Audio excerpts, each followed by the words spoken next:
Le voici. C'est le Saint Graal. Il date de juin 1938.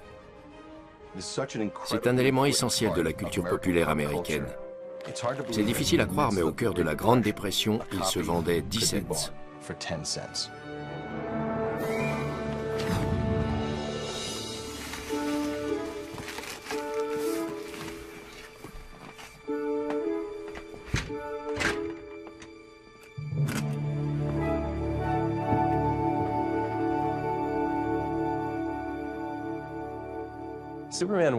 Superman est en quelque sorte le premier personnage créé par des mordus de culture pop. Deux petits juifs de Cleveland, Jerry Siegel et Joe Shuster, se faisaient brutaliser et maltraiter sans pitié par des voyous. Ils se sont vengés avec Superman. Je crois que c'était à l'été 1934. La nuit était chaude et Jerry Siegel, auteur adolescent, n'arrivait pas à dormir. Il se retournait dans son lit. Il faisait un rêve récurrent où il voyait un personnage à mi-chemin entre Samson et Hercule et une douzaine d'autres tirés de la Bible, des bandes dessinées, des feuilletons et du cinéma.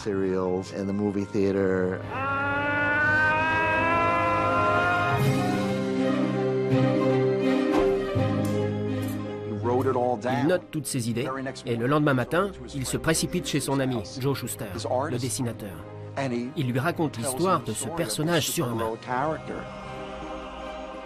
Et Joe se met aussitôt à dessiner.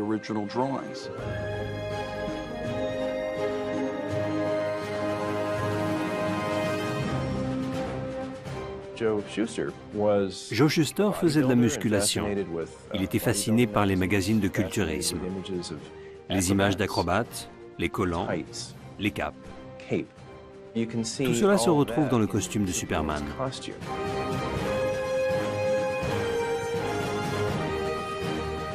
Jerry Siegel était adolescent lorsque son père a été tué au cours d'un cambriolage. Et les meurtriers n'ont jamais été pris. Il avait donc une raison très intime, viscérale, de détester le crime. Je pense que le personnage de Superman, de manière fantasmatique, lui permettait d'empêcher ce genre de choses d'arriver.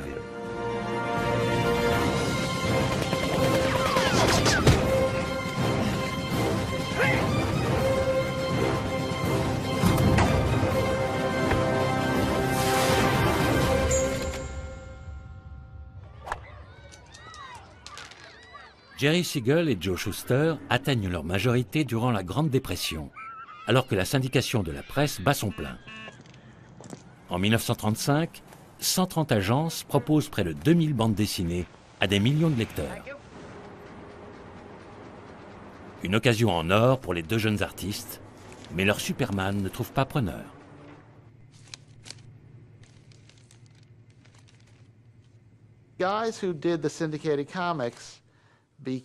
Les auteurs des comics diffusés dans la presse étaient identifiés à leurs personnages. Ils devenaient d'aussi grandes stars que leur création. Here, one of the comparative newcomers who began his strip during the gangster era. Chester Gould avec Dick Tracy, Al Cap avec Lil Abner. Would understand these dream people of Al Cap's imagination.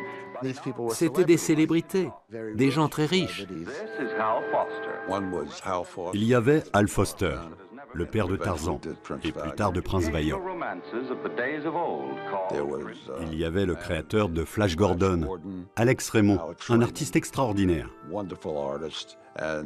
et Milton Caniff, qui faisait Terry et les pirates. Pour les jeunes qui débutaient comme moi, c'était des idoles. Ces gens-là connaissaient leur métier. Ils communiquaient comme nous aurions aimé le faire. Sunday is Sunday to my family, but Sunday is not simply Sunday for me, for Sunday's the one day when I love to see the bunnies.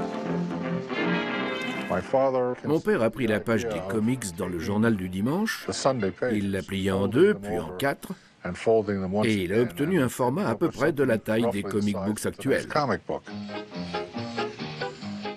Et un jour, selon la légende familiale, Il a eu l'idée de coller une pastille à 10 cents dessus et de les distribuer en kiosque. Il a été ravi de voir qu'ils se sont vendus très vite.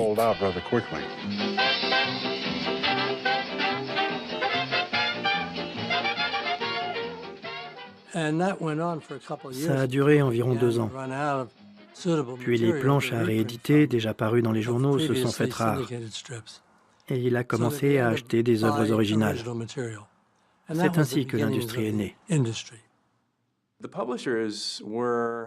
Les éditeurs formaient une bande assez miteuse et certains avaient des liens indiscutables avec la mafia. Beaucoup voulaient travailler dans la légalité, mais quelque part où personne ne viendrait vérifier les comptes de trop près. Les magazines qu'ils publiaient étaient considérés comme de la pornographie. Alors ils ont sauté sur l'occasion d'exercer une activité convenable. Parmi les nouveaux éditeurs, Detective Comics, qui cherchent du matériel original pour un nouveau titre, mise sur le héros que Jerry Siegel et Joe Shuster essaient de caser depuis des années. Les créateurs reçoivent au total 130 $ pour 13 pages de Superman. Ils ont dû découper les strips parus dans les journaux et les coller sur des pages au format des comic books.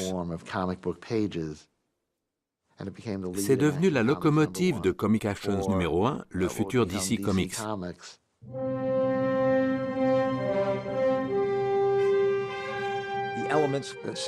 Siegel et Shuster ont injecté dans ce comic les ingrédients qui donnent le ton à pratiquement tout ce qui viendra plus tard.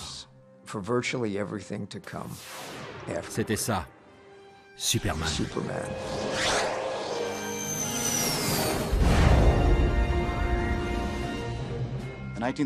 Au cours des années 30, l'homme de la rue se sentait accablé par les forces liguées contre lui. Il avait besoin d'un champion. Superman est peut-être né de l'imagination de 2 adolescents, mais il est rapidement devenu un redresseur de tort. Dans le premier numéro, il sauve une femme injustement condamnée à mort.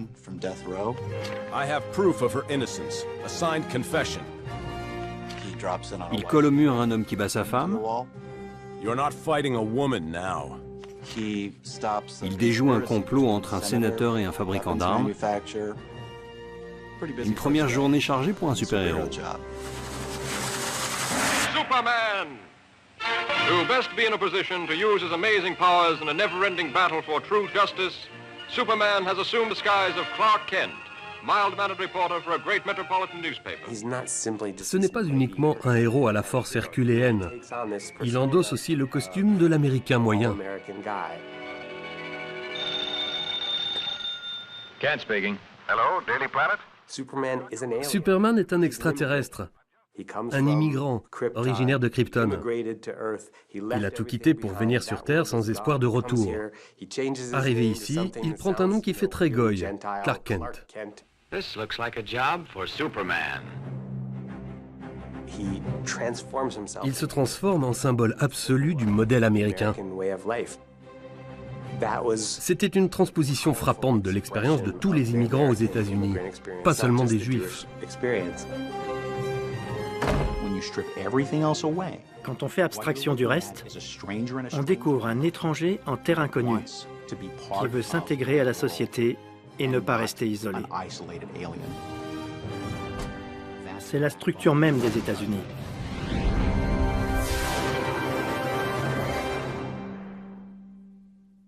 En 1939, Siegel et Shuster ont réalisé leur rêve. Une parution quotidienne dans un journal et une page en couleur le dimanche.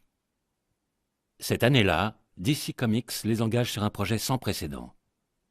Un magazine entièrement consacré à un seul personnage.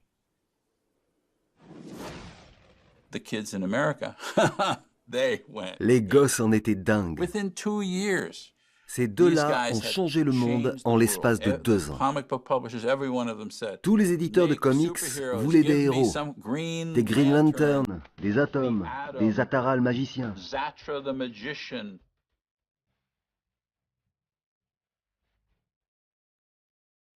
Fin 1939, cette maison d'édition publie 50 magazines. Un an plus tard, Elles sont une vingtaine et sortent 150 titres, dont la plupart mettent en scène un super-héros encapé à l'identité secrète.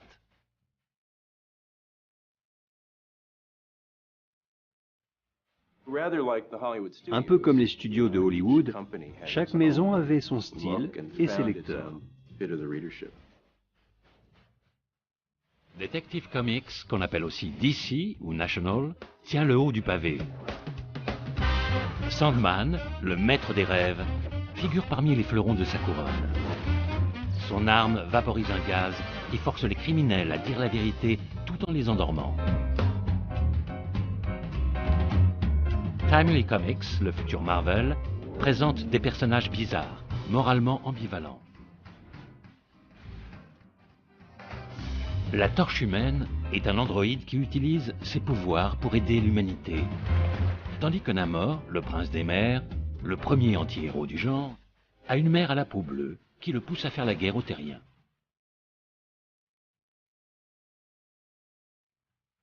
Quality Comics, le bien nommé, donne dans la créativité. Plastic Man est un ancien criminel qui, après un accident dans une usine chimique, a la faculté de se transformer en justicier étirable. La firme publie également des rééditions d'un classique des journaux du dimanche, le Spirit, créé par Will Eisner.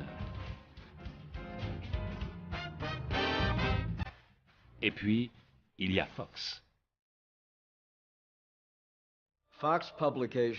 Les publications Fox étaient le parent pauvre des comics. Leurs super-héros n'avaient pas la moindre originalité. J'ai demandé au créateur du Scarabée bleu, leur héros vedette, ce qui l'avait poussé à inventer ce personnage au nom d'insecte. Il m'a tout expliqué. En 2 mots, le frelon vert. La popularité des super-héros ouvre la voie à une nouvelle génération de dessinateurs et de scénaristes. Les ateliers de création de comics ressemblaient à une classe de lycée du Bronx. Une majorité de Juifs, beaucoup d'Italiens, de Hongrois et pas mal d'Irlandais. Mais le plus souvent, c'étaient les jeunes Juifs qui appréhendaient le mieux l'univers des super-héros. La plupart des dessinateurs étaient des fils d'immigrants, et les parents de presque tous ceux que je connaissais, y compris Jerry Siegel et Joe Shuster, étaient des tailleurs. On les appelait Schneiders, fils de Schneiders.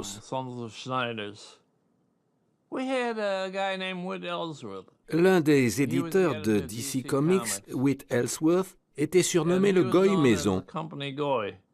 Il leur fallait une façade qui ne soit pas juive. On voyait très peu de femmes. C'était un domaine où il n'y avait pratiquement que des hommes. Mais personne n'avait l'intention d'y rester très longtemps. Les comics, c'était une étape. Je voulais être architecte, mais j'étais un enfant de la dépression. Les études étaient trop chères. Pour nous qui venions des quartiers pauvres, les comics représentaient le seul débouché. J'étais rongé par une angoisse terrible. À l'époque de l'abondance, on était riche. Voitures, chauffeurs, on a tout perdu. Alors pour m'en sortir, je suis devenu dessinateur de BD.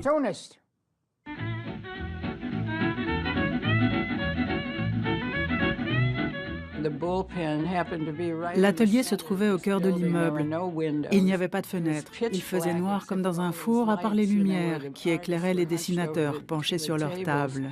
Vers 3 heures, ils commençaient à se réveiller. Les vannes sur les origines fusaient de tous les côtés. Les gommes volaient. Je me glissais au fond et je levais ma planche à dessin le plus haut possible pour qu'on ne me voie pas. Ce n'était pas un domaine respecté. Je rêvais de devenir écrivain et d'être publié. Je ne voulais pas mettre mon nom sur des BD, ce nom qui signerait un jour le grand roman américain. Je l'ai donc raccourci de Stanley Martin Lieber je suis devenu Stan Lee, afin de préserver mon nom pour les œuvres majeures que j'écrirai un jour. Quand j'ai commencé, je touchais quelque chose comme $5 la page.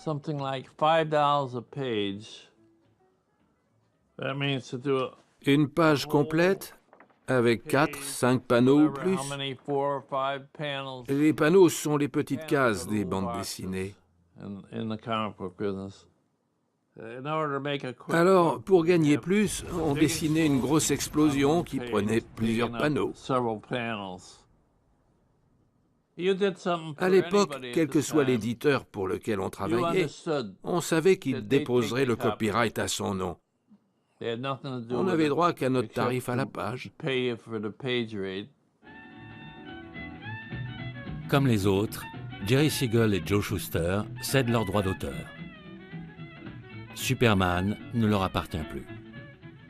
Quand on crée un personnage qui appartenait à la maison, il lui appartenait. On ne touchait pas un cent dessus. Et on se crevait le cul, passez-moi l'expression, jour et nuit, comme dans un atelier de confection. À la place du fil et de l'aiguille, la plume et l'encre, la plume et l'encre, la plume et l'encre. C'était ça notre vie. Des rangées de dessinateurs, de lettreurs et de coloristes travaillaient tous en même temps. J'ai entendu dire que c'était des ateliers de misère. C'est complètement faux. J'adorais ça. Les créateurs de comics sont sans doute largement influencés par les Pulp Fictions, ces romans de gare sur papier bon marché, aux bords irréguliers. Leurs héros sont des personnages plus sombres, plus violents. Mi-justiciers, mi-criminels, ils rôdent dans l'ombre.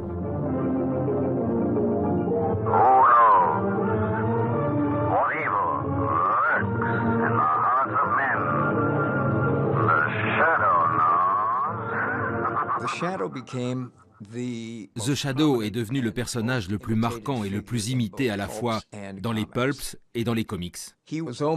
Sa capacité à disparaître en se fondant dans les ténèbres le rendait presque surnaturel.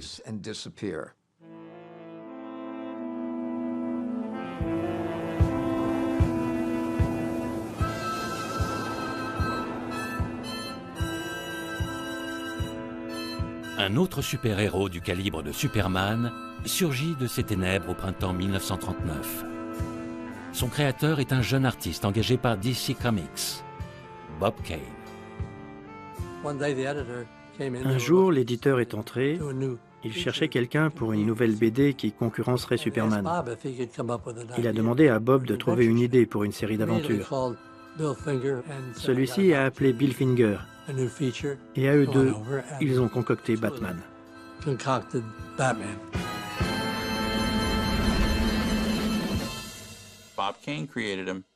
Bob Kane a fait preuve d'une candeur qui n'appartient qu'aux adolescents. Il a créé un personnage qui semble différent, mais qui emprunte à tout ce qui existe. The Shadow était entièrement vêtu de noir. Batman aussi. The Shadow était Lamont Cranston, un playboy, un homme du monde fortuné. L'alter ego de Batman est Bruce Wayne, playboy et homme du monde fortuné. Batman, c'est la version BD de The Shadow. Yes, Batman, clad in the somber costume which has struck terror to the heart of many a swaggering denizen of the underworld. Batman, who even now is pondering the plans of a new assault against the forces of crime. Batman, c'est la fusion de Sherlock Holmes et du plus grand athlète du monde. C'est vraiment ça.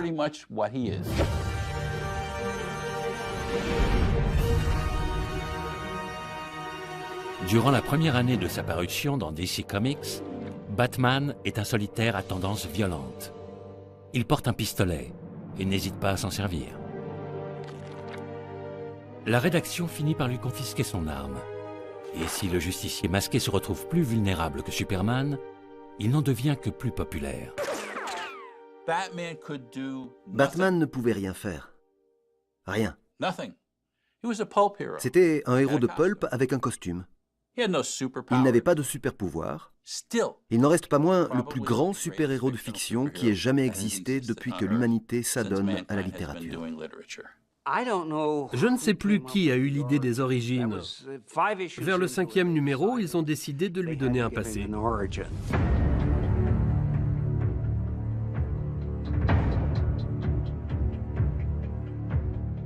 Take it easy. Take it easy. Here you go. It's fine. It's fine. Now just take it and go. I said jewelry. Hey!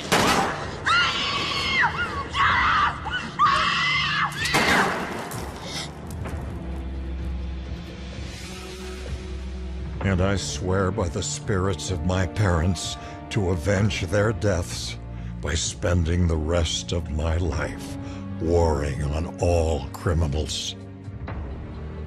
Criminals are a superstitious, cowardly lot, so my disguise must be able to strike terror into their hearts. I shall become a bat.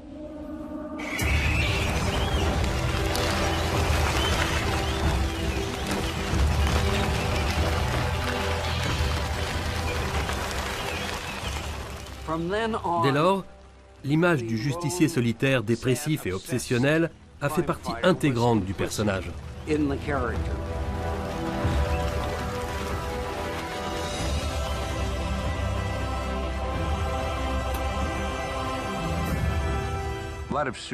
Cette notion de mort se retrouve souvent dans le passé des super-héros. Quelqu'un est tué alors que ça n'aurait jamais dû arriver. C'est une tragédie. Il faut que justice soit faite, que le meurtrier paie. C'est une excellente motivation pour un héros.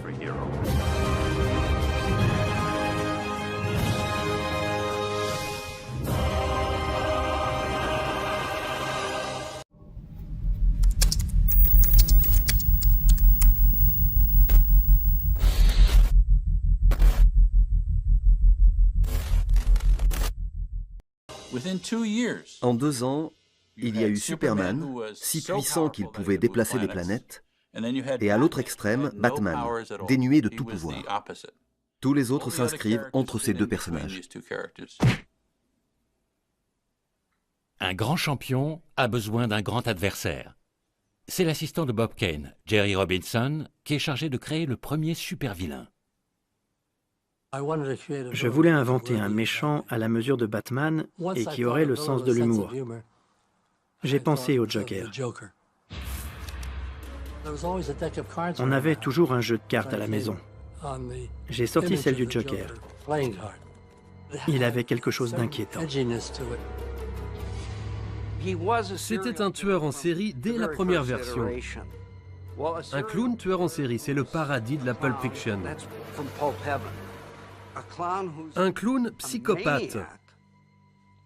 N'importe quel auteur de pulp peut travailler là-dessus.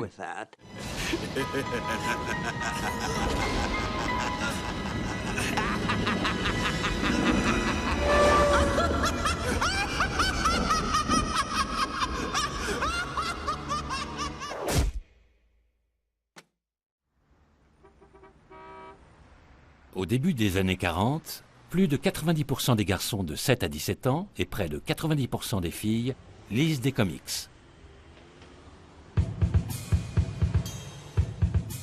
Comme l'a dit un détracteur, c'est un secteur bâti sur l'argent de poche des mômes. Les créateurs de Batman ne l'oublient pas quand ils introduisent un nouvel élément dans l'entourage du super-héros, le faire-valoir. Cela a élargi le lectorat. Les plus jeunes pouvaient s'identifier à Robin et les plus âgés à Batman. Il paraît que les super-héros avaient besoin d'un interlocuteur. Personne ne voulait leur parler. J'ai toujours pensé que si j'étais un super-héros, je n'aurais surtout pas envie de copiner avec un adolescent. Ça aurait fait jaser, pour le moins. Le faire-valoir est indispensable. À moins de jouer quelque chose de sérieux, d'important, où tous les regards doivent se concentrer sur vous, comme j'en ai l'habitude. Bon sang. Je n'ai jamais toute l'attention, il y a toujours un acolyte.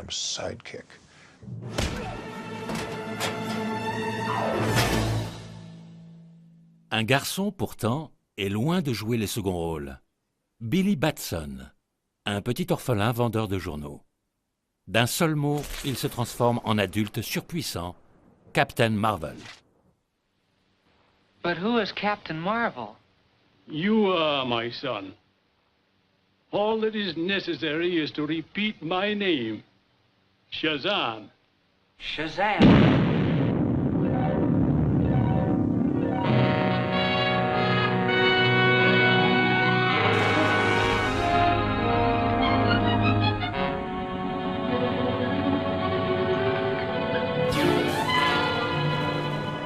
Cette unique parole lui confère les pouvoirs de 7 dieux et héros de l'Antiquité. Tous les enfants peuvent s'identifier au mortel le plus puissant du monde, dont les aventures sont écrites par Bill Parker et dessinées par Cissy Beck. Captain Marvel est le premier super-héros qui rejette toute prétention au réalisme.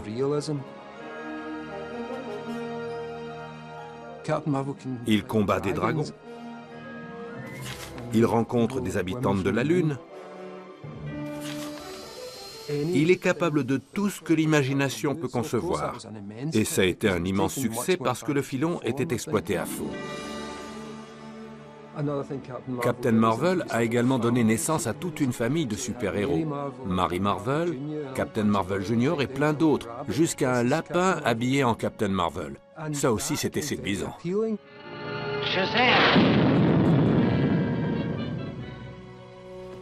Pendant un temps, Captain Marvel prend la première place au hit-parade des super-héros. Mais Superman reste un phénomène commercial. Expo internationale ou défilé de Thanksgiving, il est partout.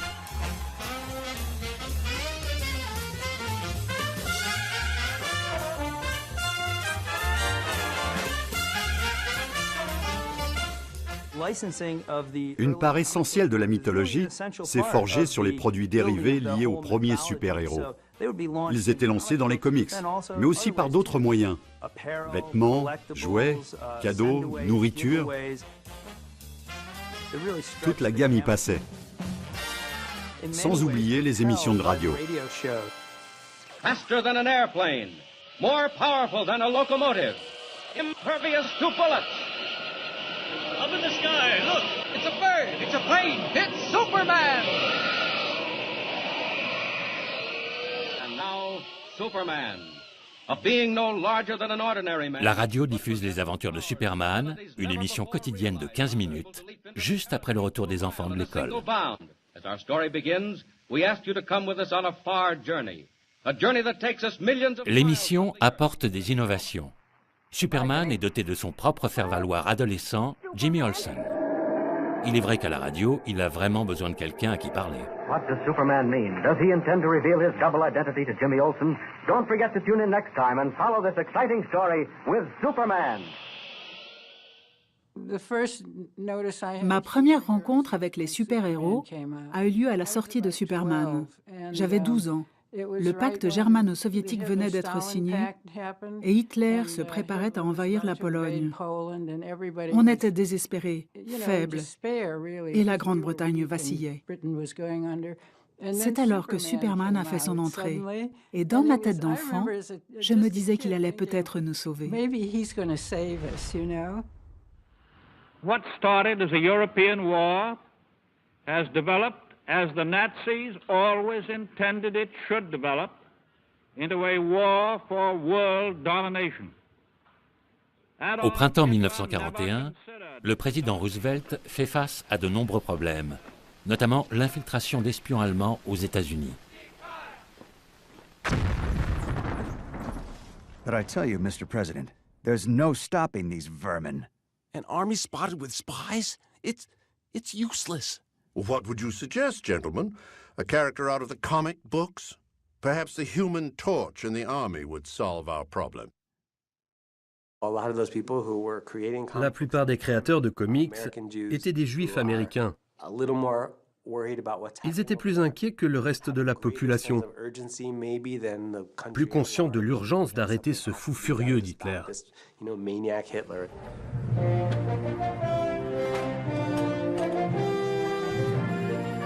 Neuf mois avant l'entrée en guerre des États-Unis, deux artistes juifs inventent un personnage prêt à s'attaquer aux nazis.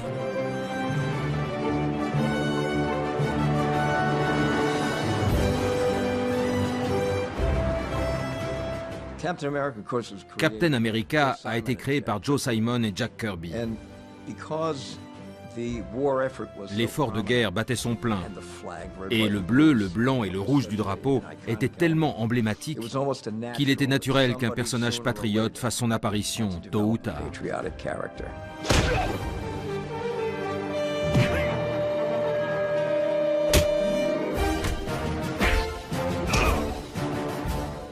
C'était un formidable outil de propagande, en particulier la première couverture où Captain America étend Hitler d'un direct du droit. L'histoire débute au moment où le personnage, jugé trop chétif pour l'armée, se laisse injecter un sérum secret. Ça marche! Ses muscles se gorgent de puissance! Des millions de cellules se forment à une vitesse incroyable!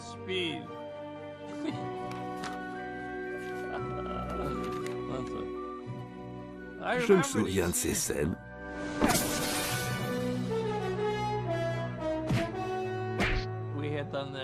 On avait déjà utilisé ça dans Blue Bolt, quand le héros affronte un scientifique armé d'une seringue qui lui fait ce que nous avons fait à Captain America.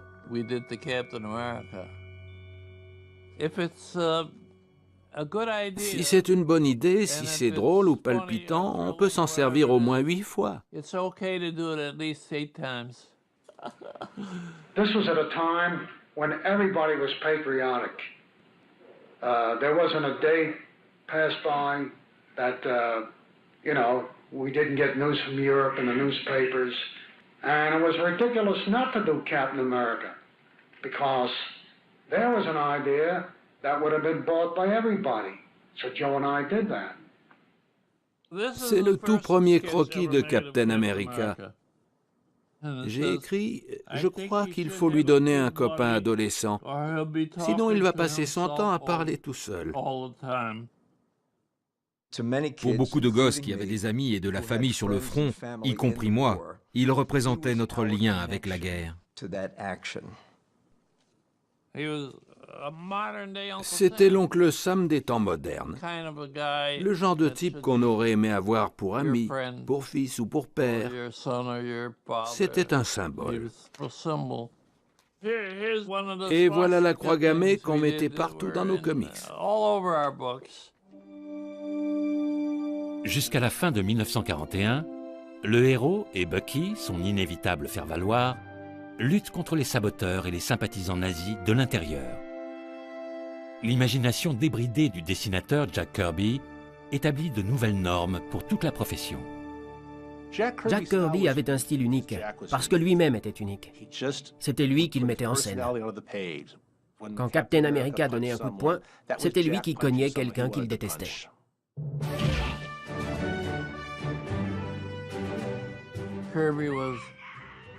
Jack Kirby était exceptionnel. Son style a révolutionné le métier. Il avait un sacré coup de pinceau, un don inégalé pour les scènes d'action. Simon et Kirby ont fait exploser les pages de Captain America, surtout grâce aux illustrations. Les personnages jaillissaient des cases. Personne n'était jamais statique. Ils ont été les premiers à mettre en scène des super-héros sous stéroïdes.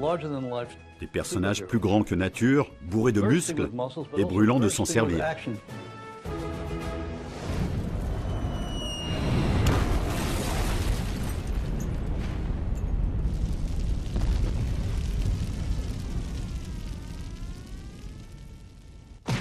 You started it.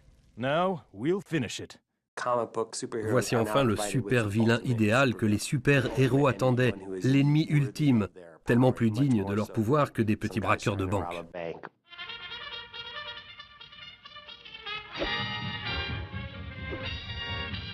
Les gants rouges, jaunes, bleus et verts sont jetés. Les États-Unis sont officiellement en guerre et un bataillon de super-héros se tient prêt à défendre le pays. Même l'oncle Sam.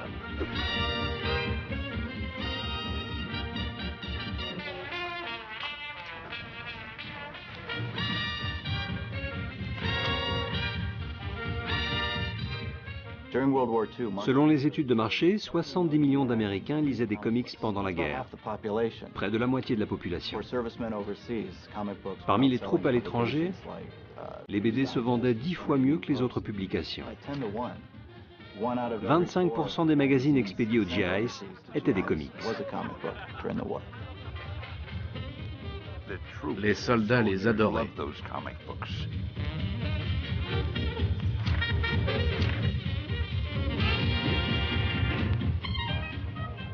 Dommage qu'on ne puisse pas faire la guerre à coups de bande dessinée. On gagnerait toujours et personne ne serait blessé.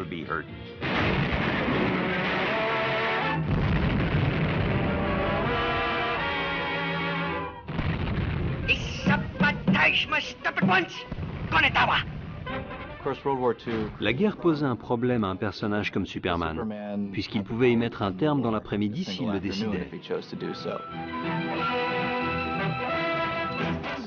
Pour contourner l'obstacle, Jerry Siegel et Joe Shuster envoient Clark Kent s'engager. Mais dans son enthousiasme, celui-ci relâche sa concentration et, à cause de sa vision à rayon X, il lit le tableau optométrique de la pièce adjacente. Résultat, il est jugé inapte au service, ce qui donne à Lois une raison de plus de le mépriser. Indécrottable Clark. Naturellement, il s'en sort par une pirouette. Les États-Unis n'ont pas besoin de Superman pour gagner la guerre.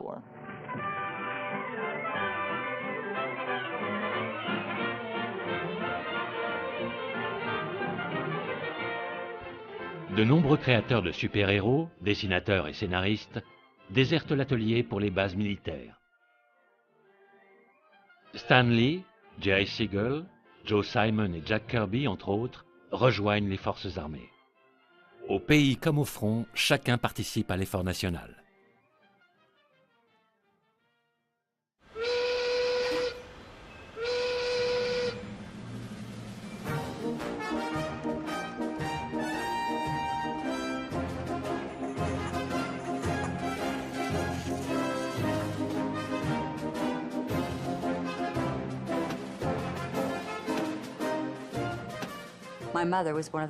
Comme beaucoup de femmes, ma mère est allée à l'usine pendant que les GIs se battaient au loin. Ces femmes ont compris de quoi elles étaient capables.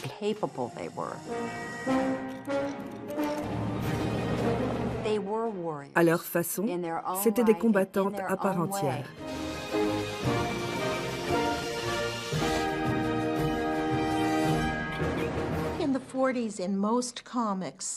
Dans la plupart des comics des années 40, les femmes étaient confinées au rôle de petites amies. Soit c'était de vraies pestes, soit il fallait constamment les sauver, ce qui ne les empêchait pas d'être des pestes. Lois Lane n'arrêtait pas de tomber par la fenêtre pour que Superman vole à son secours. Ces demoiselles n'étaient que les petites amies des super-héros. Il y avait Hawkman et Hawkgirl, Dollman et Dollgirl, Bulletman et Bulletgirl. C'étaient des auxiliaires féminines en costume, mais c'étaient surtout des pom-pom girls. Les hommes étaient des héros et les filles leurs fiancées. Quelques super-héroïnes apparaissent avant-guerre. Olga Mesmer, la fille aux yeux rayon X, l'invisible Scarlett O'Neill ou encore Miss Fury. Mais celle que toute l'Amérique attend naît en décembre 1941.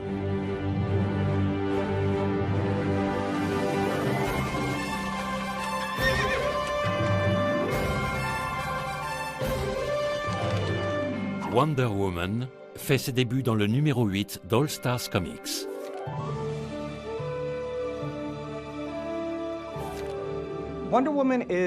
Wonder Woman est la princesse Diana.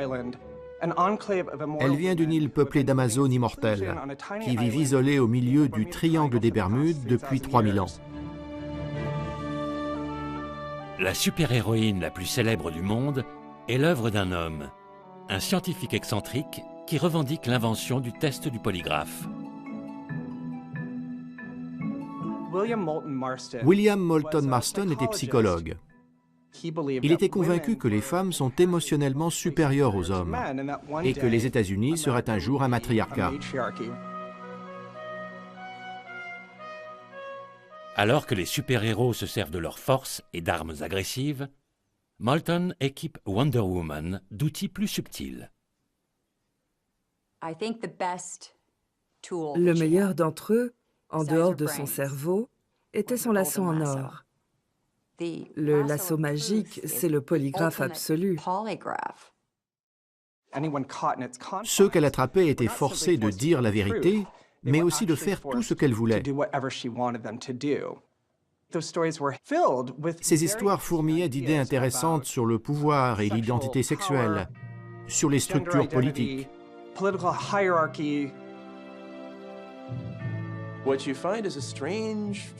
Il y a un aspect étrangement fétichiste dans les premiers Wonder Woman. On voit beaucoup de chaînes, de menottes, de laisses, de colliers. Pratiquement à chaque page, quelqu'un se retrouve ligoté, entravé, menotté. En 1942, Wonder Woman figure sur la liste des livres censurés par l'Organisation nationale de l'Église catholique pour une littérature décente. On a beaucoup parlé du bondage dans Wonder Woman. Ce n'est pas ce que voient les enfants. Ils voient une femme à la force extraordinaire. Et de plus, ils voient une île peuplée uniquement de femmes. Une île entière où les femmes sont puissantes et où les garçons ne sont pas admis. Wonder Woman a été créée pour promouvoir les idéaux de la démocratie, pour apprendre aux enfants à combattre les forces de la tyrannie. Il suffit de la regarder pour voir le drapeau américain.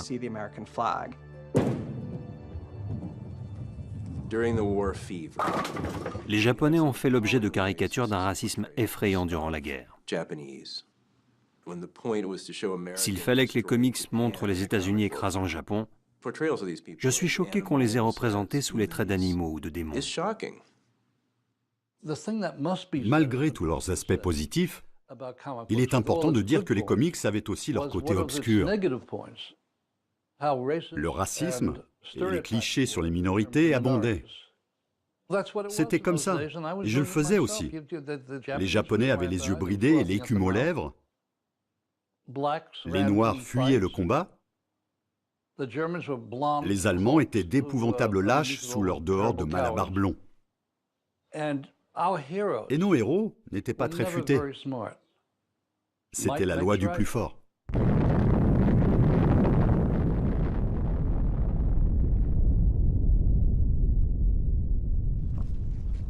En 1945, après la victoire dans le Pacifique et la capitulation des Japonais, l'Amérique accueille des héros bien réels.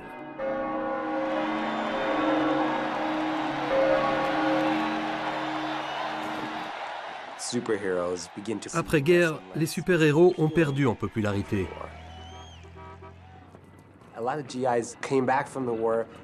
Les GIs qui rentraient du front désiraient lire des bandes dessinées, mais pas forcément des histoires où des types en collant se baladent dans les airs ou conduisent une Batmobile.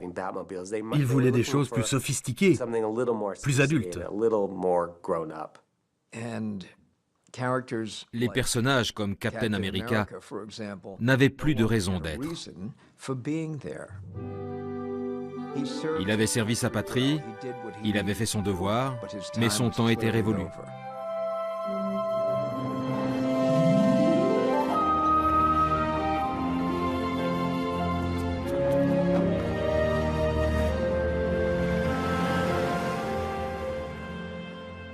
Je ne me rappelle pas ce qui a remplacé les super-héros après la guerre.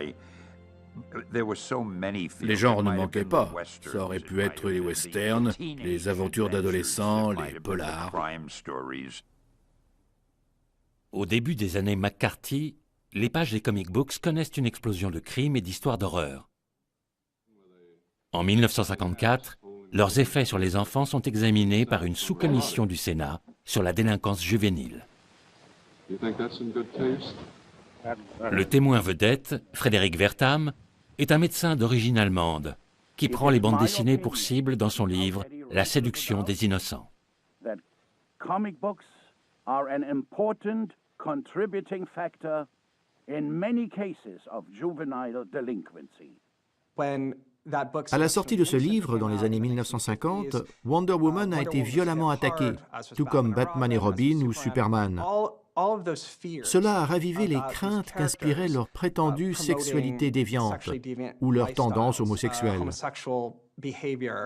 Bruce Wayne is described as a socialite and Dick Grayson is Bruce's ward. Batman is sometimes shown in a dressing gown. It is like a wish dream of two homosexuals living together. Je n'ai jamais cru que Batman et Robin l'avaient fait. Batman avait bien trop de goût.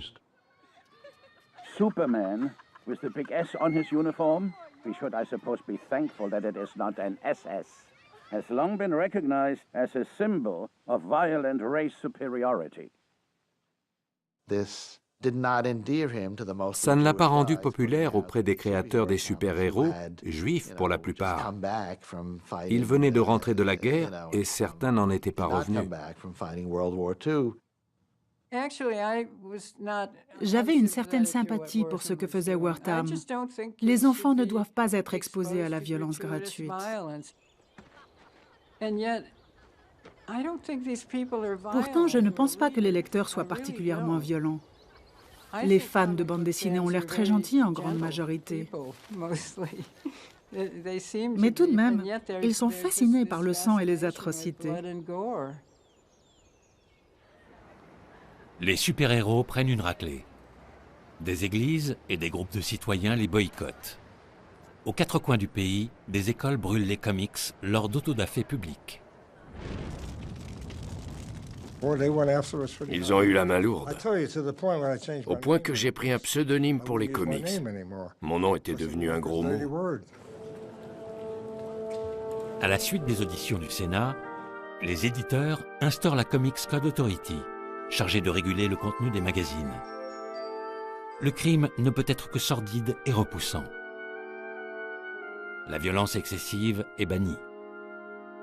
Et ghouls, loups-garous et zombies sont exilés en zone interdite.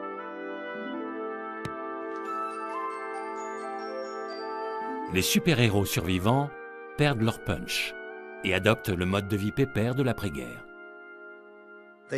Ils ont tué pratiquement tous les titres. Sur les 56 publiés chez National, il nous en restait 6. Et j'avais de la chance de continuer à travailler. Mais on ne faisait pas de super-héros, on faisait des histoires d'amour, de la science-fiction et beaucoup de western. Il était logique que DC évite la controverse et cherche à inspirer confiance aux parents. Mais il vendait de moins en moins à une clientèle de plus en plus réduite. Les super-héros sur papier ont perdu en popularité. À présent, les enfants se passionnent pour leurs aventures sur un tout nouveau support, la télévision. Look, up in the sky, it's a bird. It's a plane. It's Superman. Yes, it's Superman. Strange visitor from another planet. Superman, le feuilleton télévisé des années 50, reflète fidèlement la période Eisenhower. Les États-Unis étaient infaillibles, bons, justes, moralement sains. Fights a never-ending battle for truth, justice and the American way. George Reeves, en Superman, incarnait ses idéaux à la perfection. Obviously, none of you can be trusted with guns, so I'm going to take them away from you.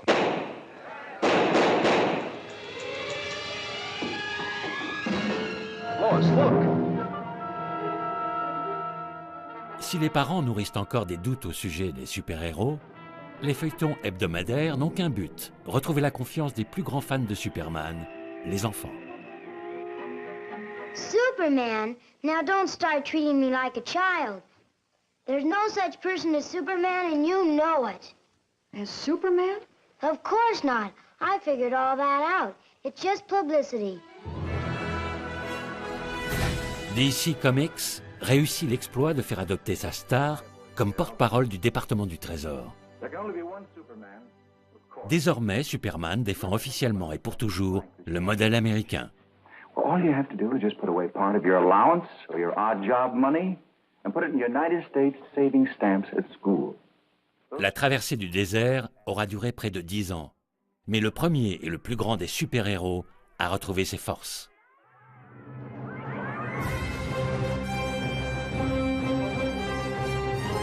Porté par la télévision, Superman fait savoir au monde entier que les super-héros symbolisent toujours les valeurs, les espoirs et les rêves de la nation la plus puissante de la planète.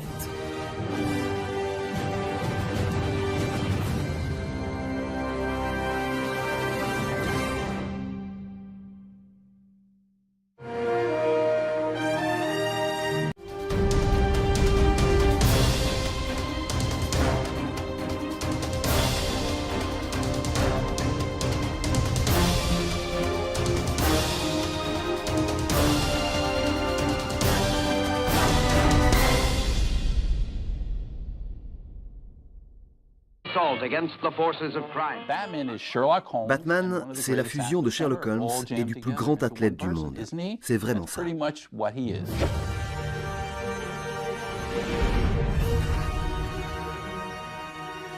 Durant la première année de sa parution dans DC Comics, Batman est un solitaire à tendance violente.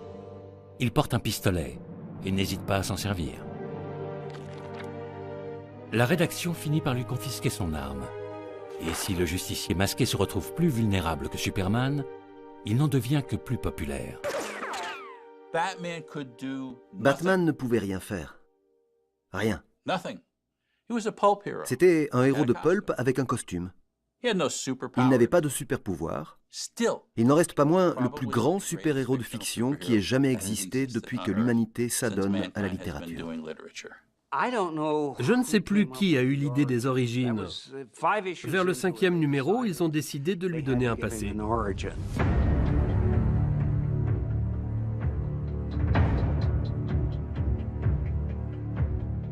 Take it easy. Take it easy. Here you go. It's fine. It's fine. Now just take it and go. I said jewelry. Hey!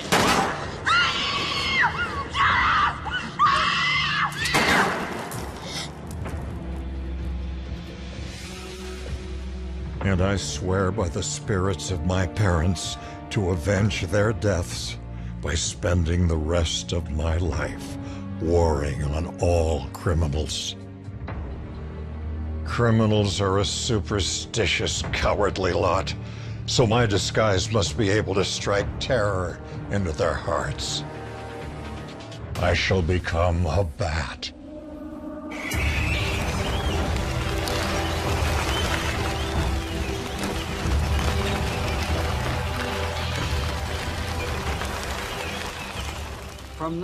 Dès lors, l'image du justicier solitaire dépressif et obsessionnel a fait partie intégrante du personnage.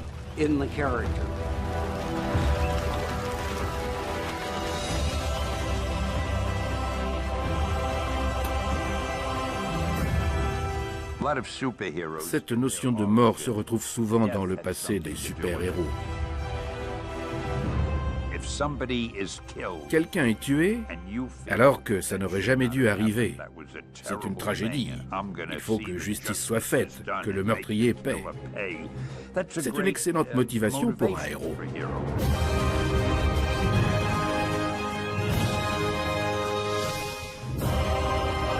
À son nom.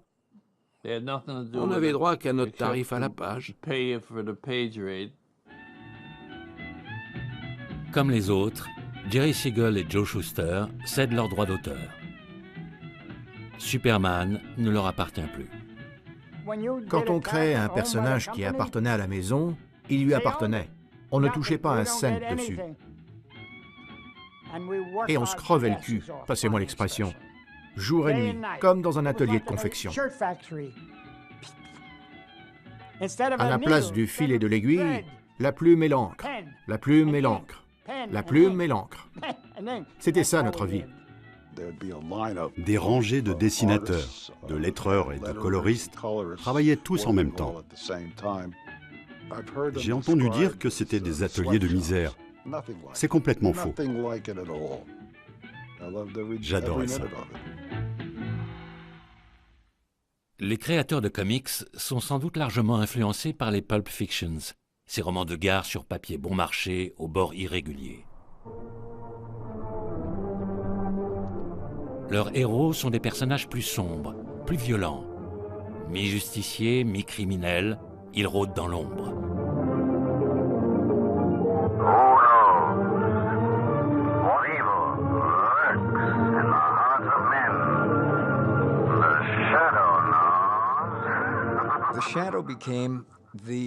The Shadow est devenu le personnage le plus marquant et le plus imité à la fois dans les pulps et dans les comics. Sa capacité à disparaître en se fondant dans les ténèbres le rendait presque surnaturel.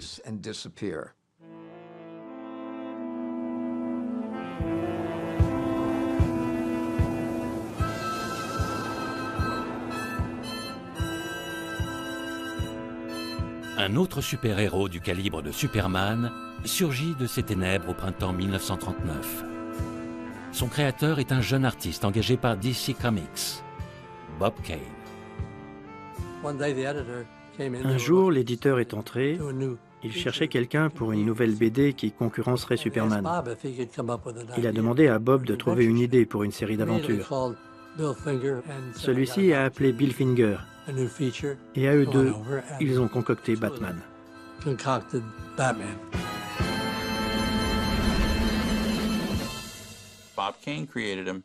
Bob Kane a fait preuve d'une candeur qui n'appartient qu'aux adolescents. Il a créé un personnage qui semble différent, mais qui emprunte à tout ce qui existe. The Shadow était entièrement vêtu de noir. Batman aussi. The Shadow était Lamont Cranston, un playboy. Et les meurtriers n'ont jamais été pris. Il avait donc une raison très intime, viscérale, de détester le crime. Je pense que le personnage de Superman, de manière fantasmatique, lui permettait d'empêcher ce genre de choses d'arriver.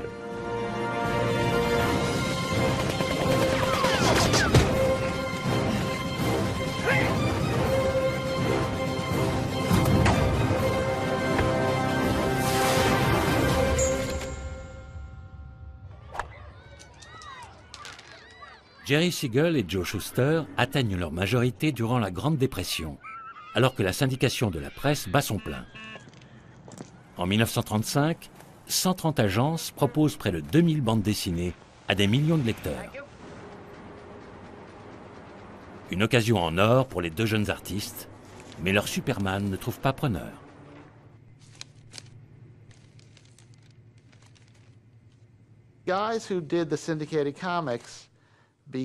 Les auteurs des comics diffusés dans la presse étaient identifiés à leurs personnages. Ils devenaient d'aussi grandes stars que leur création.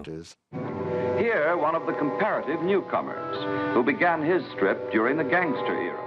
Chester Gould avec Dick Tracy, Al Cap avec Lil Abner. Would understand these dream people of Al Cap's imagination. C'étaient des célébrités, des gens très riches. This is Hal Foster.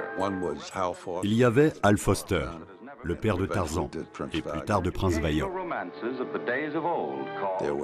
Il y avait le créateur de Flash Gordon, Alex Raymond, un artiste extraordinaire. Et Milton Caniff, qui faisait Terry et les pirates. Pour les jeunes qui débutaient comme moi, c'était des idoles. Ces gens-là connaissaient leur métier. Ils communiquaient comme nous aurions aimé le faire. Sunday, Sunday to my family. But Sunday is not simply Sunday for me. For Sunday's the one day when I love to see the bunnies. Mon père a pris la page des comics dans le journal du dimanche, il l'a pliée en deux, puis en quatre, et il a obtenu un format à peu près de la taille des comic books actuels. Et un jour, selon la légende familiale, il a eu l'idée de coller une pastille à 10 cents dessus et de les distribuer en kiosque. Il a été ravi de voir qu'ils se sont vendus très vite.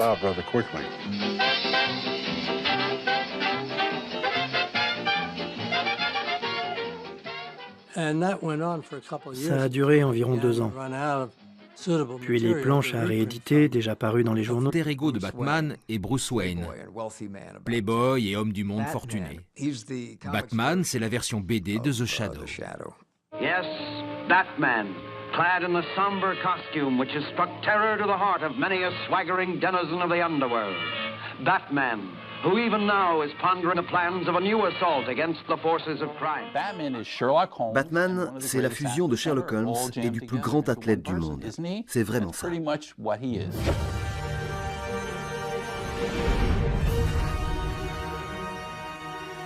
Durant la première année de sa parution dans DC Comics, Batman est un solitaire à tendance violente. Il porte un pistolet et n'hésite pas à s'en servir. La rédaction finit par lui confisquer son arme. Et si le justicier masqué se retrouve plus vulnérable que Superman, il n'en devient que plus populaire. Batman ne pouvait rien faire. Rien. C'était un héros de pulp avec un costume. Il n'avait pas de super pouvoir. Il n'en reste pas moins le plus grand super-héros de fiction qui ait jamais existé depuis que l'humanité s'adonne à la littérature. Je ne sais plus qui a eu l'idée des origines. Vers le 5e numéro, ils ont décidé de lui donner un passé.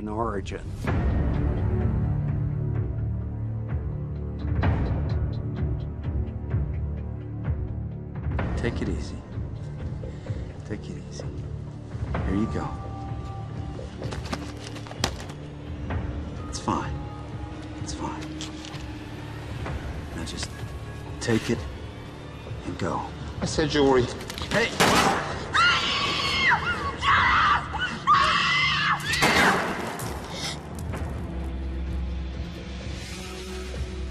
And I swear by the spirits of my parents to avenge their deaths by spending the rest of my life warring on all criminals. Criminals are a superstitious, cowardly lot, so my disguise must be able to strike terror into their hearts. I shall become a bat.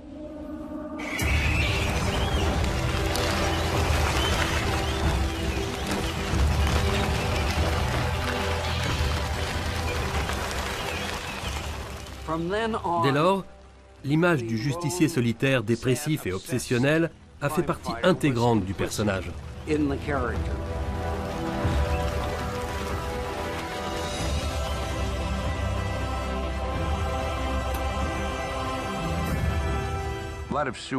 Cette notion de mort se retrouve souvent dans le passé des super-héros. Afin de préserver mon nom pour les œuvres majeures que j'écrirai un jour. Quand j'ai commencé, je touchais quelque chose comme $5 la page.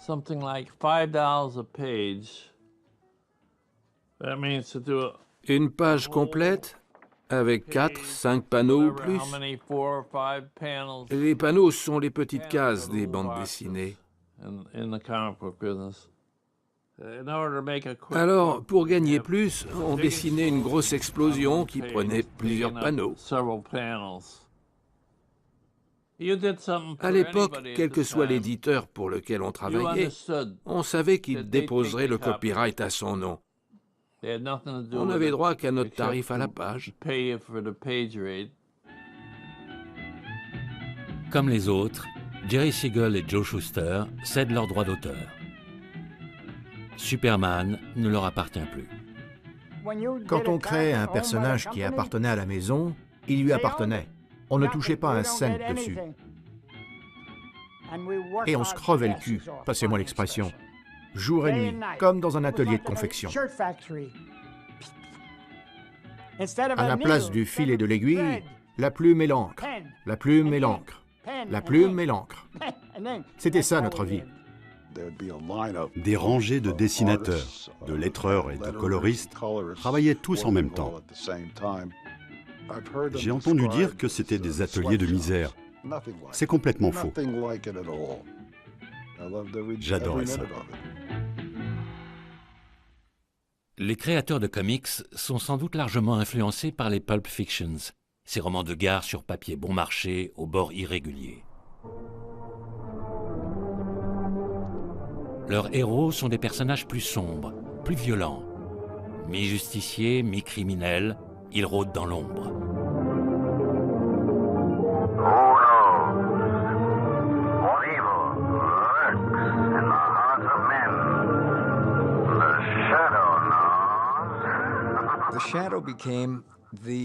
The Shadow est devenu le personnage le plus marquant et le plus imité à la fois dans les pulps et dans les comics. Sa capacité à disparaître en se fondant dans les ténèbres le rendait presque surnaturel.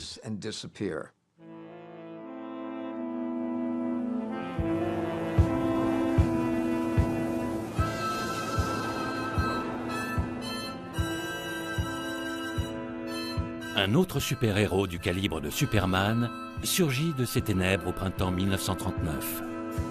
Son créateur est un jeune artiste engagé par DC Comics, Bob Kane. Un jour, l'éditeur... Quelques super-héroïnes apparaissent avant-guerre. Olga Mesmer, la fille aux yeux rayons X, l'invisible Scarlett O'Neill ou encore Miss Fury. Mais celle que toute l'Amérique attend naît en décembre 1941.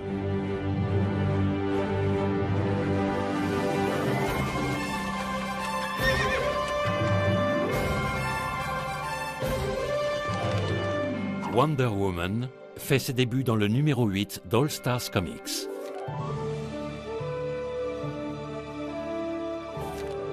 Wonder Woman est la princesse Diana. Elle vient d'une île peuplée d'Amazones immortelles, qui vivent isolée au milieu du triangle des Bermudes depuis 3000 ans. La super-héroïne la plus célèbre du monde est l'œuvre d'un homme, un scientifique excentrique qui revendique l'invention du test du polygraphe. William Moulton Marston était psychologue.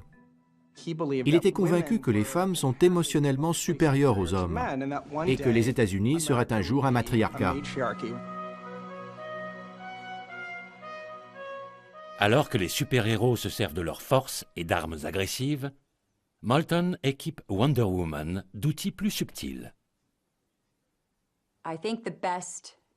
Le meilleur d'entre eux, en dehors de son cerveau, était son lasso en or. Le lasso magique, c'est le polygraphe absolu. Ceux qu'elle attrapait étaient forcés de dire la vérité, mais aussi de faire tout ce qu'elle voulait. Ces histoires fourmillaient d'idées intéressantes sur le pouvoir et l'identité sexuelle, sur les structures politiques.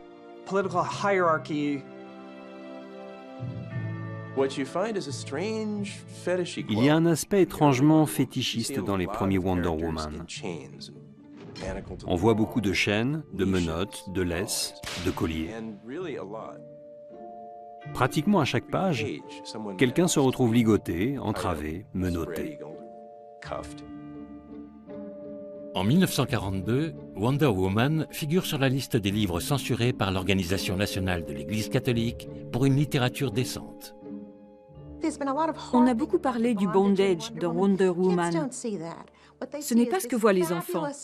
Ils voient une femme à la force extraordinaire. Et de plus, ils voient une île peuplée uniquement de femmes. Une île entière où les femmes sont puissantes et où les garçons ne sont pas admis.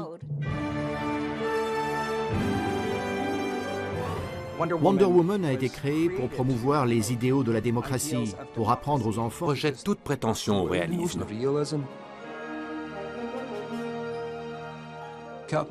Il combat des dragons. Il rencontre des habitantes de la Lune. Il est capable de tout ce que l'imagination peut concevoir. Et ça a été un immense succès parce que le filon était exploité à fond. Captain Marvel a également donné naissance à toute une famille de super-héros. Mary Marvel, Captain Marvel Jr. et plein d'autres, jusqu'à un lapin habillé en Captain Marvel. Ça aussi, c'était séduisant.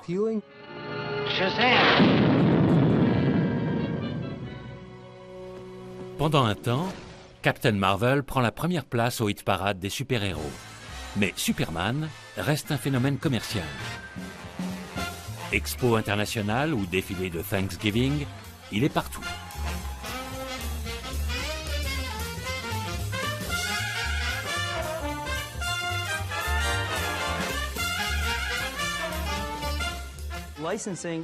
Une part essentielle de la mythologie s'est forgée sur les produits dérivés liés aux premiers super-héros.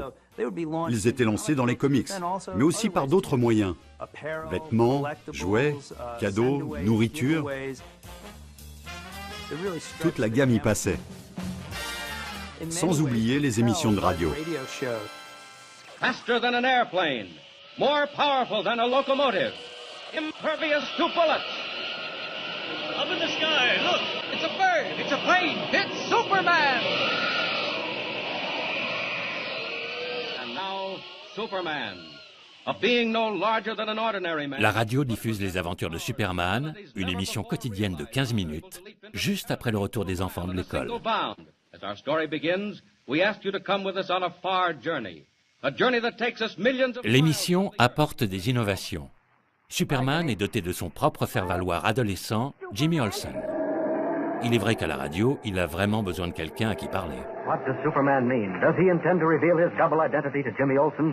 Don't forget to tune in next time and follow this exciting story with Superman. Ma première rencontre avec les super-héros a eu lieu à la sortie de Superman. J'avais 12 ans. Le pacte germano-soviétique venait d'être signé et Hitler se préparait à envahir la Pologne. On était désespérés, faibles, et la Grande-Bretagne vacillait. C'est alors que Superman a fait son entrée. Et dans ma tête d'enfant, je me disais qu'il allait peut-être nous sauver. What started as a European war has developed, as the Nazis always intended it should develop, into a war. J'ai entendu dire que c'était des ateliers de misère. C'est complètement faux. J'adorais ça. Les créateurs de comics sont sans doute largement influencés par les Pulp Fictions, ces romans de gare sur papier bon marché, aux bords irréguliers. Leurs héros sont des personnages plus sombres, plus violents. Mi-justiciers, mi-criminels, ils rôdent dans l'ombre.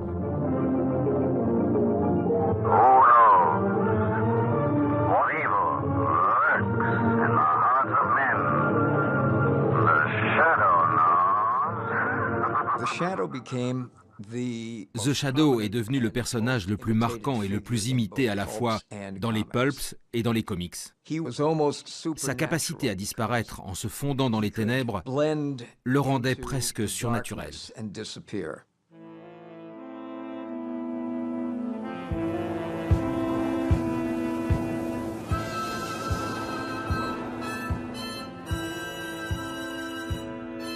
Un autre super-héros du calibre de Superman surgit de ces ténèbres au printemps 1939. Son créateur est un jeune artiste engagé par DC Comics, Bob Kane. Un jour, l'éditeur est entré. Il cherchait quelqu'un pour une nouvelle BD qui concurrencerait Superman. Il a demandé à Bob de trouver une idée pour une série d'aventures. Celui-ci a appelé Bill Finger. Et à eux deux, ils ont concocté Batman.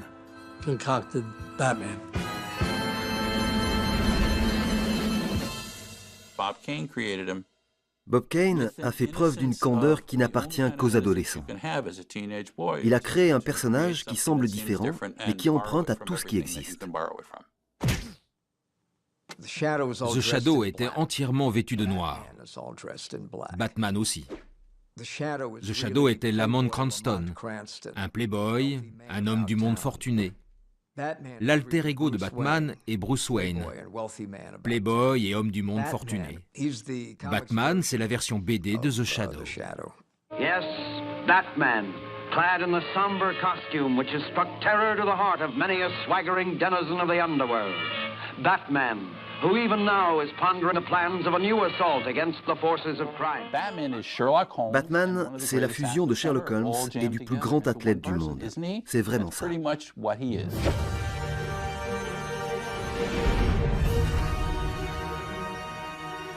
Durant la première année de sa parution dans DC Comics, Batman est un solitaire à tendance violente. Il porte un pistolet et n'hésite pas à s'en servir. Devient que plus populaire. Batman ne pouvait rien faire. Rien. C'était un héros de pulp avec un costume. Il n'avait pas de super pouvoir. Il n'en reste pas moins le plus grand super-héros de fiction qui ait jamais existé depuis que l'humanité s'adonne à la littérature. Je ne sais plus qui a eu l'idée des origines. Vers le 5e numéro, ils ont décidé de lui donner un passé.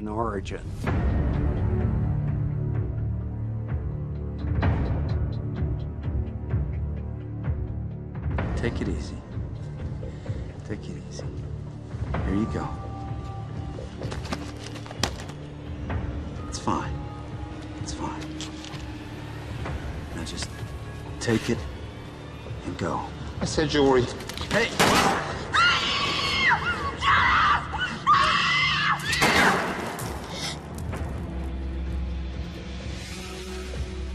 And I swear by the spirits of my parents to avenge their deaths by spending the rest of my life warring on all criminals.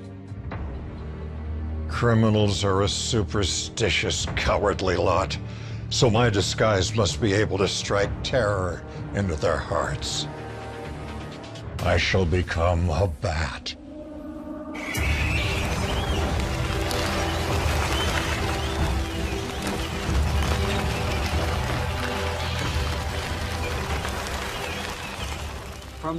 Dès lors, l'image du justicier solitaire, dépressif et obsessionnel a fait partie intégrante du personnage.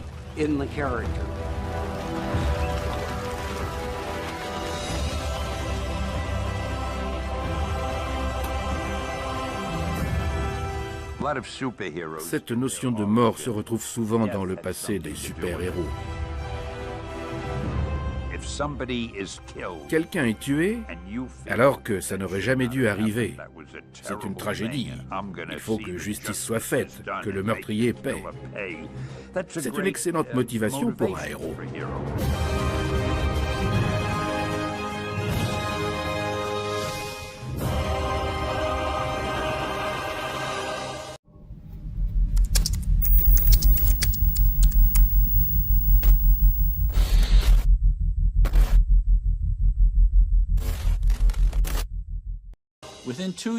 En 2 ans, il y a eu Superman, si puissant qu'il pouvait déplacer des planètes, et à l'autre extrême, Batman, dénué de tout pouvoir. Tous les autres s'inscrivent entre ces deux personnages. Un grand champion a besoin d'un grand adversaire. C'est là que j'écrirai un jour. Quand j'ai commencé, je touchais quelque chose comme $5 la page.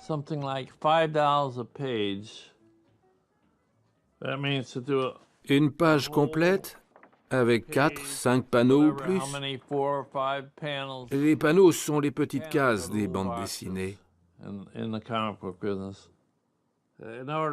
Alors, pour gagner plus, on dessinait une grosse explosion qui prenait plusieurs panneaux.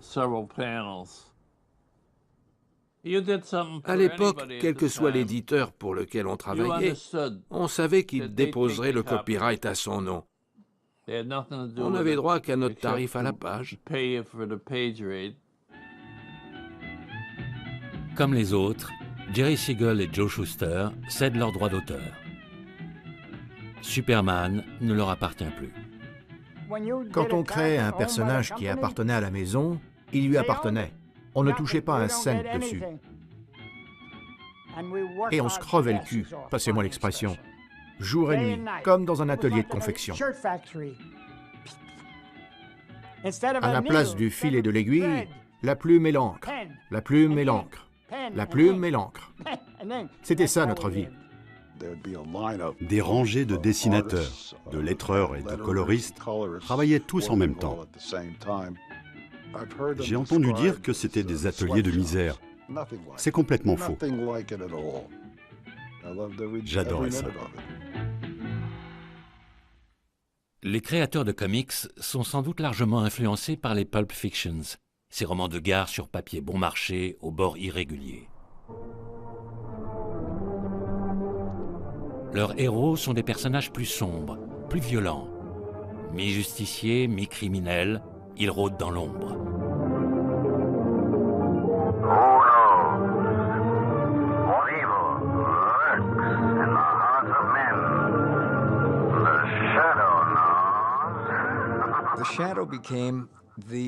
The Shadow est devenu le personnage le plus marquant et le plus imité à la fois dans les pulps et dans les comics.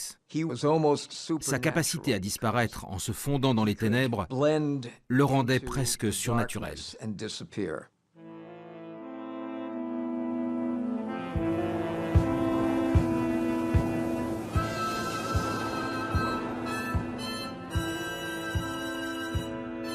Un autre super-héros du calibre de Superman surgit de ses ténèbres au printemps 1939. Son créateur est un jeune artiste engagé par DC Comics, Bob Kane. Un jour, l'éditeur est entré, il cherchait quelqu'un.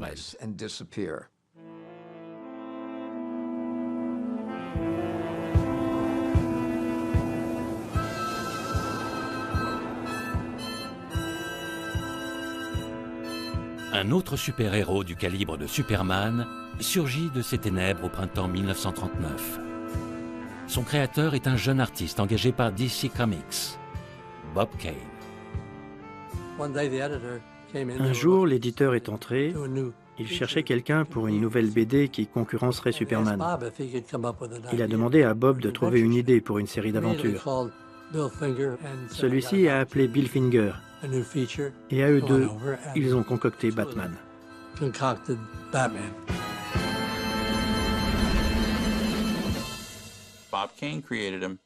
Bob Kane a fait preuve d'une candeur qui n'appartient qu'aux adolescents. Il a créé un personnage qui semble différent, mais qui emprunte à tout ce qui existe. The Shadow était entièrement vêtu de noir. Batman aussi. The Shadow était Lamont Cranston, un playboy, un homme du monde fortuné. L'alter ego de Batman est Bruce Wayne, playboy et homme du monde fortuné. Batman, c'est la version BD de The Shadow. Yes, Batman, clad in the somber costume which has struck terror to the heart of many a swaggering denizen of the underworld. Batman, who even now is pondering the plans of a new assault against the forces of crime. Batman, c'est la fusion de Sherlock Holmes et du plus grand athlète du monde. C'est vraiment ça.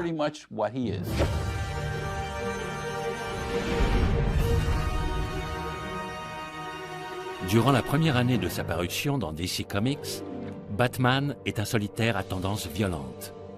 Il porte un pistolet et n'hésite pas à s'en servir. La rédaction finit par lui confisquer son arme. Et si le justicier masqué se retrouve plus vulnérable que Superman, il n'en devient que plus populaire. Batman ne pouvait rien faire. Rien. C'était un héros de pulp avec un costume. Il n'avait pas de super pouvoir. Il n'en reste pas moins le plus grand super-héros de fiction qui ait jamais existé depuis que l'humanité s'adonne à la littérature. Je ne sais plus qui a eu l'idée des origines. Vers le 5e numéro, ils ont décidé de lui donner un passé.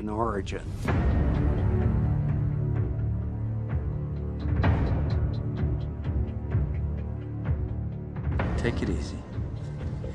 Take it easy. Here you go. It's fine. It's fine. Now just take it. Peuplé d'Amazones immortelles, qui vivent isolés au milieu du triangle des Bermudes depuis 3000 ans. La super-héroïne la plus célèbre du monde est l'œuvre d'un homme, un scientifique excentrique qui revendique l'invention du test du polygraphe. William Moulton Marston était psychologue. Il était convaincu que les femmes sont émotionnellement supérieures aux hommes et que les États-Unis seraient un jour un matriarcat. Alors que les super-héros se servent de leurs forces et d'armes agressives, Moulton équipe Wonder Woman d'outils plus subtils. Le meilleur d'entre eux, en dehors de son cerveau, était son lasso en or. Le lasso magique, c'est le polygraphe absolu. Ceux qu'elle attrapait étaient forcés de dire la vérité, mais aussi de faire tout ce qu'elle voulait. Ces histoires fourmillaient d'idées intéressantes sur le pouvoir et l'identité sexuelle, sur les structures politiques,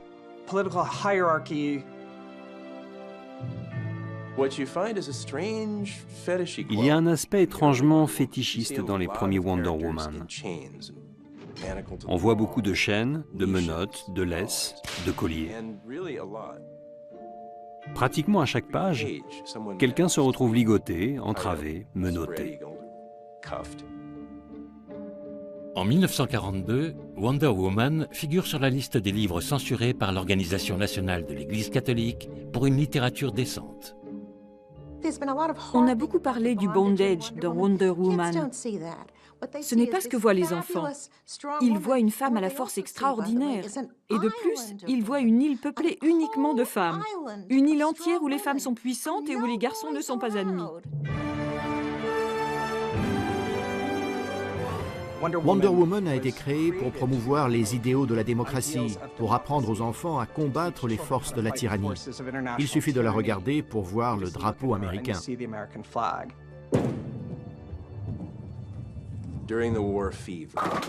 Les Japonais ont fait l'objet de caricatures d'un racisme effrayant durant la guerre. S'il fallait que les comics montrent les États-Unis écrasant le Japon, je suis choqué qu'on les ait représentés sous les traits d'animaux ou de démons.